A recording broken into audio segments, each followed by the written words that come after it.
Thank you all for being here today. It touches my heart to see the many familiar faces of the people I have been lucky to get to know over the last few months.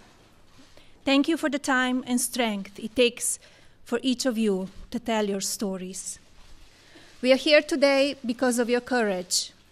The opioid epidemic is affected more than 2 million Americans nationwide, and sadly, the number continues to rise.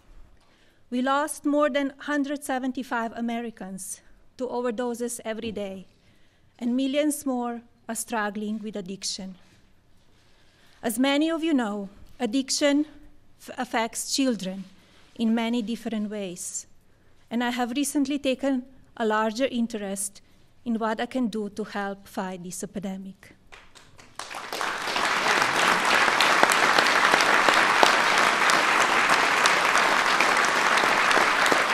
I have been participating in meetings and listening sessions, and I have been visiting with people who have been affected by this disease. I want to take a moment now to tell you what I have learned from the men and women on the front lines of this epidemic. Don Holman talked to me about his son Garrett, who took medication for ADHD and suffered from depression and anxiety. He explained that social media played a part in his son's erratic moods and behaviors. Garrett started to buy synthetic opioids online and self-medicated for his depression, passing away from an overdose just 8 days before his 21st birthday. Don Holman taught me that the stigma of drug addiction must be normalized, and talking about it is the only way to do that. Coach David McGee talked about his friend who became addicted after his pain medication were prescribed for sports injury. His friend died from an overdose, and through his tragic loss, Coach McGee taught me how important it is to educate kids, athletes, and parents, because his friend was not weak-minded. In fact, like so many of our kids today, he was competitive and strong-willed. Sabra Jean Collar, who is now in her 10th year of recovery, helped me learn that drug addiction is an effective disease, but with the proper support and medical attention, a person can move on to live a healthy and happy life. We are so proud of you for all that you have overcome, Sabra, and pray for you as you continue on this journey.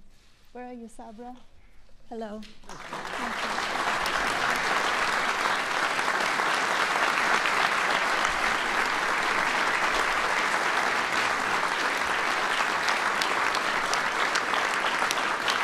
When I had the honor of visiting Lily's Place in West Virginia, a recovery center for infants born addicted to drugs, I learned that to help babies succeed, we must help their parents succeed. By placing a priority of the whole family, Lily's Place is giving infants the best opportunity to thrive because their parents are being given the support and tools they need to succeed. I want to thank Rebecca Crowder and the staff at Lily's Place for their heroic efforts. Thank you.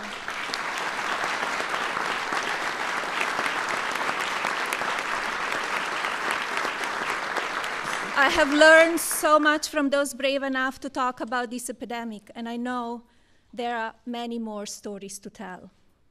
But what I found to be the common theme with all of these stories is that this can happen to any of us. Drug addiction can take your friends, neighbors, or your family. No state has been spared, and no demographic has been untouched, which is why my husband and his administration has dedicated itself to combating this health crisis by using every resource available. I'm so proud to support him today as he sees this commitment through. I look forward to continue my work on behalf of children across the country and hope that citizens everywhere will join forces with this administration to help end this health crisis. Thank you very much for being here with us today. God bless you all, and God bless the United States of America.